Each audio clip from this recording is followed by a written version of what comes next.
शोभन चैतसिक में अत्यंत महत्वपूर्ण एक चैतसिक है। उस चैतसिक को विरति चैतसिक कहते हैं। विरति का मतलब होता है विरमणं विरति। विरत होने को विरति कहते हैं, उससे अलिप्त होने को विरति कहते हैं। इसलिए काय दुच्चरित और वाक दुच्चरित, ऐसे दुच्चरित होना, इसको भी एक प्रकार से विरति कहते हैं। दुच्चरित एवं दुराजीव कर्म करने का क्षण उपस्थित होने पर उनसे विरत होना अर्थात उन्हें न करना विरति होती है। और इस प्रकार का अवसर प्राप्त न होने पर भी उस दुच्चरित्रादि कर्मों को न करना ही विरति होती है। इसका दो प्रकार विरति की होते हैं। एक होता है काय दुच्चरित, दूसरा होता है वाक दुच्चरित। ये दोनों दुच्चरित अगर जीविका के संबंधित वस्तुओं से संबंधित है तो उनको दुराजीव भी कहते हैं। दुराजीव और दुच्चरित ये दो अलग प्रकार हैं। मतलब किसी भी मछुआरा अगर मछलियों को पकड़ता है या उनका प्राणीवध करता है, उनको काटता है, बेचता है, अथवा कोई भी आदमी झूठ बोलता है, धोखा देता है, ठगता है और दूसरों के बारे में अच्छी बात नहीं करता, लेकिन इस कारण उनकी जीविका को वस्तुएं प्राप्त होती है, तो वह सभी कर्म दुराजीव कहलाते हैं। मतलब दुच्चरित और दुराजीव ये एक ही संबंधित विरति से संबंधित है या दुच्चरितों से संबंधित है, लेकिन इसको ठीक प्रकार से समझना जरूरी है। उपयुक्त मतलब जितने भी जो दुच्चरित कर्म हैं वो जीविका के लिए नहीं की जाते तो ये दुराजीव न होकर दुष्चरित मात्र होते। मतलब वो दुराचरण वाले चरित्र के होते हैं। इसी प्रकार अगर कोई भी भिक्षु 4 प्रत्ययों के ग्रहण न करके अपने भिक्षु कुल दूषण आदि धर्मों के द्वारा चीवर, पिंडपात, शयनासन, भैषज्य मतलब औषधि, इन 4 प्रत्ययों का ग्रहण करने के लिए झूठ बोलता है या प्राणीवध करता है या किसी भी प्रकार का कर्म करता है तो वो दुराजू कहलाता है। दुच्चरित और दुराजू, काय दुच्चरित और वाक दुच्चरित, इस प्रकार के दोनों दुच्चरित होते हैं। और इन दोनों दुच्चरितों के अगर संबंध जीविका आजीवन के साथ जुड़े जाते हैं तो उसको दुराजू भी कहते हैं। इसलिए इनको इन दो प्रकार से समझना जरूरी है, क्योंकि अभी तक हम केवल इतना ही जान पाए हैं। अगर कोई भी दुच्चरित करते हैं मतलब प्राणी हिंसा नहीं करना, चोरी नहीं करना, व्यभिचार नहीं करना या पंचशीलों का पालन करना, ये जो शिक्षा पद है जो है, इन शिक्षा पदों को अगर हम ठीक प्रकार से जीविका के साथ जोड़ते हैं तो वो दुराजू कहलाते हैं। अगर जीविका के साथ उनका संबंध नहीं होता तो वो दुच्चरित मात्र मतलब दुराचरण कर्म वाले होते हैं। इसको ठीक प्रकार से पहले समझना चाहिए। अब इसमें पहला जो मतलब इन 3 चैतसिकों में पहला चैतसिक जो इस विरति से जुड़ा हुआ है वह है सम्यक वाक, सम्यक वाचा। सम्यक वाचा 3 प्रकार की होती है। मतलब इन चैतसियों के अनुसार अगर वाचा की सूक्ष्मतम अवस्था को हम जानते हैं तो ये 3 प्रकार से होती है। पहली होती कथा, दूसरी होती चेतना और तीसरी होती विरति। कथा का मतलब जो होता है को जो परिशुद्ध जो बोलने वाली बात जो है वो ठीक ठीक योग्य या झूठ बात नहीं है, सत्य बात जो है व सत्य के अनुसार बोलना या कार्य कारण भाव के नियम के अनुसार बात करना, उसको कथा कहते हैं। मतलब सम्मा वचितब्बा ती सम्मा वाचा, मतलब जो भी सम्यक है, जिसमें किसी भी प्रकार का झूठ का लवमाश मात्र नहीं है, उसको कथा कहते हैं। ये कथा के अंतर्गत सम्यक वाचा आती है।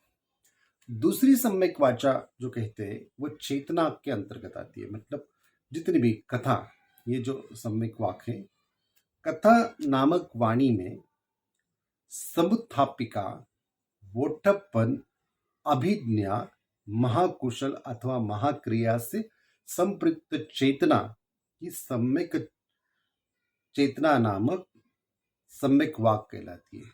मतलब अभिधम्म पीटक के अनुसार उसमें चित्त में जुड़ी हुई समुत्थापिका, मतलब चित्त की जो संतति होने की प्रक्रिया है, चेतना की जो संतति होने की प्रक्रिया है, इसको हम विस्तार से आगे समझेंगे। अभी सिर्फ इतना ही समझें कि चेतना के साथ वोठप्पन, अभिज्ञा, महाकुशल चित्त या महाक्रिया, इनसे अगर कोई भी चेतना संपृक्त होती है और उस चेतना के अनुसार जो भी वाणी कही जाती है, वो सम्यक वाचा कहलाती है। सम्मा उच्चते एतयाति सम्मा वाचा, अर्थात जिसके द्वारा सम्यक कहा जाता है वो चेतना, वो मन की दशा या चेतना की अवस्था जिसमें समुत्थापिका, वोठप्पन, अभिज्ञा, महाकुशल या महाक्रिया, इन चित्त की संतति जुड़ी हुई होती है, इसको कहते हैं सम्यक वाक। इस चेतना को सम्यक वाक कहते हैं। इसलिए पहली है कथा, दूसरी है चेतना और तीसरी विरति, जिसमें हम सचमुच कहते हैं। मतलब रोज हम पंचशील में कहते हैं मूसा वादा वीरमणि सिक्खा पदं समाधि यामी। मतलब इन शिक्षा प्रदों को ग्रहण करने वाले व्यक्तियों का अथवा इन शिक्षा पदों का अधिष्ठान करने वाली व्यक्तियों का अथवा संप्राप्त, संप्राप्त इसका मतलब होता है झूठ बोलने से या आदि कर्म करने से इनके जो अवलंबन होते हैं, मतलब किस कारण वो झूठ बोल रहे हैं और किसी वस्तु को प्राप्त कर रहे हैं या किसी को फंसा कर किसी वस्तु को प्राप्त कर रहे हैं, जिनके आधार, जिनके कारण वाक दुर्चित होना होता है, जब वे वस्तु प्राप्त होते हैं उनको संप्राप्त वस्तु कहते हैं। मतलब उस वाक दुर्चरित से जो वस्तु प्राप्त होती है तभी इसको संप्राप्त वस्तु कहते हैं। इस संबंधी व्यतिक्रम, मतलब इसका एक क्रम न करने वाले व्यक्ति का चित्त जब वाक दुच्चरित आदि पाप कर्मों से विरत होता है या प्रवृत्त होता है तो उसका यह विरत होना विरति नामक सम्यक वाक होता है। मतलब कोई भी व्यक्ति मूसा वादा वीरमणि, मैं झूठ नहीं बोलूंगा या किसी को फंसा कर कोई भी वस्तु को प्राप्त नहीं करूंगा,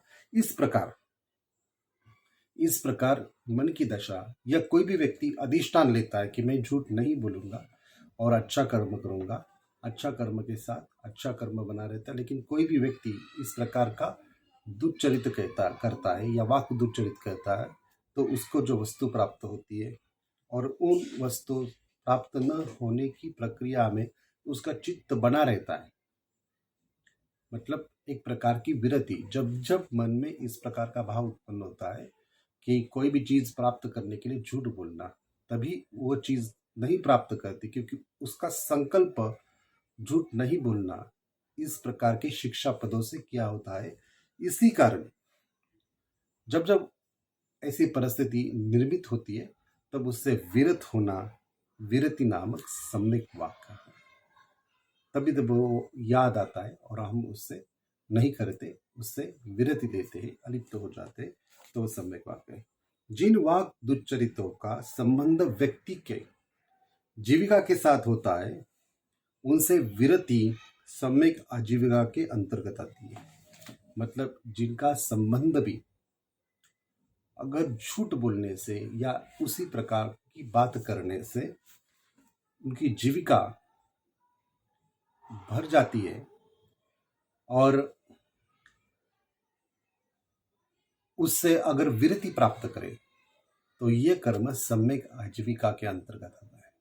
तो इसे बहुत ध्यान से समझिए कि सम्यक वाक्य का अर्थ क्या होता है, सम्यक वाचा का अर्थ क्या होता है। जो कार्य कारण भाव से संबंधित ठीक ठाक बात है उसको कहना है, कथा है। और चित्त के चेतना के साथ जो समुत्पादिका वोटपन अभिज्ञा या महाकुशल और महाक्रिया इस चित्त की संतति के साथ अगर जुड़ी हुई होती है तो वो चेतना सम्यक वाक कहलाती है। और विरति मतलब कोई भी आदमी मूसावाद वीरमणि सिक्खापदम समाधियामि इस प्रकार का संकल्प करता है और उसी प्रकार जब परिस्थिति निर्मित होती है तो उसके अनुसार खुद को विरत करता है उस दुष्वाक्चरित कर्म करने से, तभी ये सम्यक वाक कहलाती है। तो इनको ठीक प्रकार से समझे, क्योंकि अभी बहुत सारे लोग जो सम्यक वाचा इतना ही उसका अर्थबोध करते हैं, लेकिन अगर अभिधम्म पीटक के अनुसार अगर उसको समझे तो सम्यक वाचा मतलब कथा, चेतना और विरति, इसके साथ उनका संबंध होता है। साथ ही सम्यक आजीविका के साथ भी संबंध होता है। इसलिए काय दुच्चरित और वाक दुच्चरित ये दोनों दुच्चरित होते हैं। दुच्चरित और उनसे विरति, और एक इस प्रकार की जो जीविका के साथ जुड़ी होती है उसको दुराजीव कहते हैं। दुराजीव के लिए अगर किसी भी प्रकार का वाक दुच्चरित या काय दुच्चरित कहते हैं तो उसको भी दुराजीव कहते हैं। तो इनको ठीक प्रकार से समझ लेना जरूरी है। बुद्धिज्म में अगर बुद्धिज्म को ठीक प्रकार से समझना चाहिए तो उसके लिए ऊपर ऊपर की बातों को मत समझिए। भगवान बुद्ध ने जो अंतरतम गहनतम जो बात कही है, जो बुद्ध ने चेतना के स्तर पर कही है, उनको पहले ठीक से समझना चाहिए। किस प्रकार हमारा मन या हमारी चेतना काम करती है और चेतना के अनुसार हमारा दुच्चरित हो जाता है या दुराचरण हो जाता है, तो उस चेतना की संतति को अगर ठीक प्रकार से हम जानेंगे तो भी हमारा दुराचरण नहीं तो सदाचरण हो सकता है। और इसके कारण हमें बुद्ध ने की हुई बहुत ही गहनतम बात को ठीक से समझना होगा और उसके अनुसार ही हमें उनके शिक्षा पदों को ग्रहण करना होगा। तभी धम्म सचमुच हमारे जीवन में उतर सकता है। वरना हम कोरी बात कहते हैं, ऊपर ऊपर वाली बात कहते हैं, और ऊपर वाली बात जो है वो हर कोई आदमी दूसरे को कहता है या पढ़कर बताता है या जो भी उसके मन में हो उसी प्रकार वो उसका विश्लेषण करता है। लेकिन ऐसा नहीं है। भगवान बुद्ध ने की हुई हर बात के साथ चित्त की संतति, चित्त की प्रक्रिया जुड़ी हुई है और इस प्रक्रिया को जानना ही अभिधम्म का रहस्य है। अभिधम्म की यही सबसे महत्वपूर्ण वैशिष्ट्यपूर्ण बात है को गहनतम बात को बड़ी स्पष्टता के साथ कहते हैं। और इसी से भगवान बुद्ध का विभज्यवादी धम्म जुड़ा है, जो हर चीज को विश्लेषित करता है और जितना विश्लेषण करता है उतना हम उसको अच्छी प्रकार से ग्रहण कर सकते हैं। तो इस बात को ठीक प्रकार से समझे और इनको ग्रहण करिए, क्योंकि विरति आज हम एक ही विरति देखिए जो सम्यक वाक इसके अंतर्गत आती है। आगे हमें सम्यक कर्मांत और सम्यक आजीविका इसके संबंध में भी हम बात करेंगे। धन्यवाद।